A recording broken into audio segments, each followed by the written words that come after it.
Good morning students. आज अपना third year का टॉपिक है इंडिया में यूनिटी इन डाइवर्सिटी। हमको ये पता है जो भारत देश है वो विविधताओं से भरा हुआ है, परंतु फिर भी हमारे इन विविधताओं में भी हमारे में एकता है। ये एकता भौगोलिक भी हो सकती है, ये एकता सांस्कृतिक भी हो सकती है और ये एकता प्राकृतिक भी हो सकती है। अब आज हम देखेंगे कि what is unity in diversity, या एकता में हमारे देश में विभिन्नताओं में भी एकता किस प्रकार से पाई जाती है। हमने देखा था कि भारत एक सब कॉन्टिनेंट कहलाता है। हमने देखा था कि भारत को हमें उपमहाद्वीप भी कहते हैं, क्योंकि एशिया में भारत की जो स्थिति है हमने देखा था उसमें कि उत्तर की ओर हिमालय है और दक्षिण में अगर हम आए तो हिंद महासागर है। और इस तरह से भारत में भौगोलिक दृष्टि से उत्तर से लेकर दक्षिण तक आपको विभिन्न प्रदेश मिलते हैं। उत्तर भारत में हिमालय, थोड़ा सा हम दक्षिण की ओर आते हैं तो गंगा के मैदानी भाग, गंगा का मैदानी भाग है या नदियों का मैदानी भाग है, और पश्चिम में चले जाएं तो थार का मरुस्थल है, और मध्य भारत से लेकर दक्षिण तक फैला हुआ दक्षिणी प्रायद्वीपीय है या आपका दक्कन का पठार पाया जाता है। तो उत्तर से दक्षिण, पूर्व से पश्चिम में विभिन्नताएं देखने को मिलती हैं। तो भौगोलिक दृष्टि से भारत में विभिन्नता है। दूसरी ओर अगर हम देखें तो जलवायु की दृष्टि से भी अगर हम देखते हैं तो भी हमारे यहाँ विभिन्नताएं हैं। तो इन सब विभिन्नताओं के कारण भूगर्भिक संरचना, जलवायु है, जैविक संपदा है, सांस्कृतिक विविधताएं हैं या आर्थिक क्रियाओं में जो विविधताएं हैं, इन सभी के आधार पर भारत में एकता देखने को मिलती है।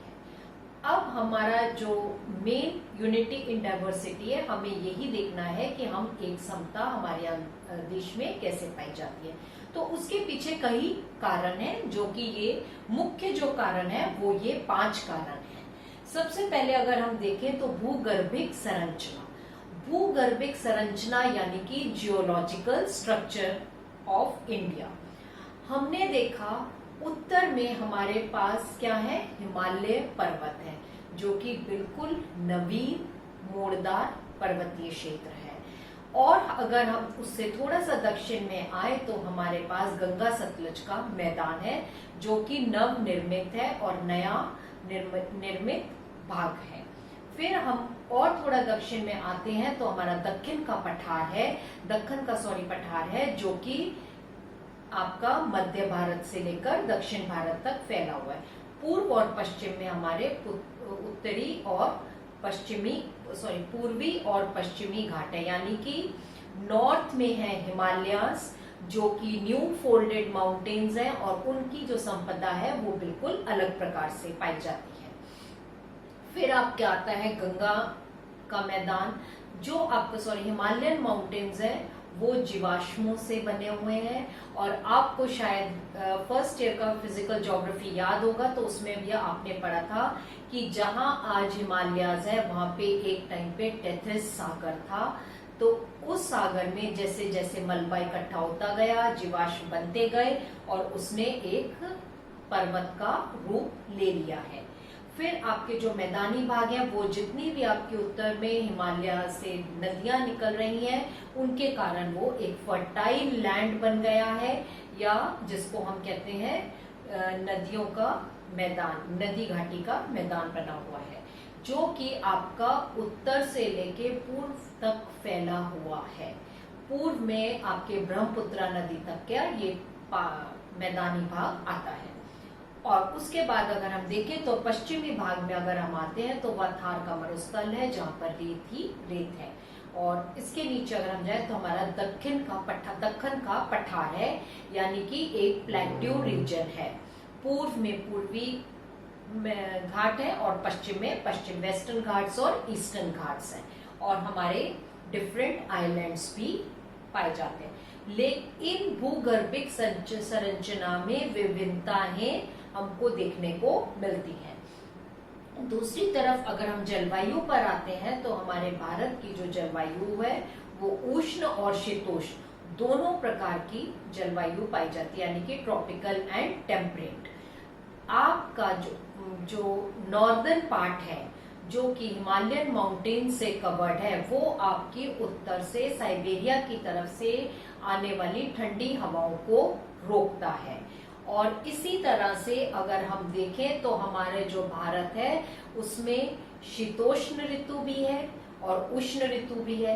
आपको ये पता है कि जब आपके गर्मी के समय में आपके वेस्टर्न पार्ट ऑफ राजस्थान में 50+ टेम्परेचर चल रहा होता है, उस टाइम पे उत्तराखंड और हिमालयन माउंटेन्स में जो बसे हुए आपके पहाड़ी क्षेत्र हैं वहां पर ठंडक होती है। तो यानी एक ही समय में आपके देश में ठंड भी है और गर्मी भी है। दूसरी तरफ अगर हम देखते हैं तो आपका जो पश्चिमी राजस्थान है वहाँ 20 इंच से भी कम रेनफॉल होती है। और यही हम पूर्व में चले जाए मायसनराम या चेरापूंजी में, जहाँ पर कि 1147 और 1138 या 1142 सेंटीमीटर्स रेनफॉल होती है। तो अब आपने देखा कि आपकी जलवायु में भी विभिन्नताएं हैं। आप यहाँ दोनों प्रकार के तापमान देखने को मिल रहे हैं कि एक जगह एक्सट्रीम गर्मी है और दूसरी जगह पे एक्सट्रीम कोल्ड होती है। रेनफॉल में भी आपके यहाँ विभिन्नताएं पाई जाती हैं। इस प्रकार से तो भी हमारा जो देश है विविधताओं का होते हुए भी हमारी जो जलवायु है वो मानसूनी जलवायु कहलाती है, क्योंकि हमारे देश की जो वर्षा है वो टोटली मानसून पे डिपेंडेंट है, या हमारा जो रेनफॉल है वो टोटली मानसून विंड्स पर ही डिपेंडेंट रहता है। तो इस प्रकार से आपका जो जलवायु है वो भी आपका विभिन्नताएं लिए हुए है, लेकिन हमारे देश की इतनी एरियाज में डिफरेंट टाइप्स ऑफ क्लाइमेट और रेनफॉल होते हुए भी हम यूनाइटेड कहलाते हैं। Thank you.